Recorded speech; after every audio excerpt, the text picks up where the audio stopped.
We've turned our back to the faithfulness of God. If reminded of the story in the garden, we see that Adam and Eve were mesmerized with the tree of the knowledge of good and evil. They had literally turned their back to the abundance that God had already provided. But the truth is that thankfulness begins when we recognize the faithfulness of God.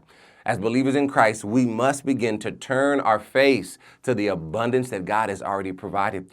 Jesus tells us that do not be anxious about what you will wear, what you will eat, or where you will sleep. He says that when we look to the scarcity, the things that we think we're missing, we begin to grow anxious. But when we look to the faithfulness of God, our hearts will be filled with joy. God has given you so much more than you've probably been recognizing, but we continue to look to the thing that we want, what we're missing, or what we think should be there. Well, family, it's time to turn our back to that which God has not called us to and turn our eyes to the abundance that God has already provided. Great is his faithfulness.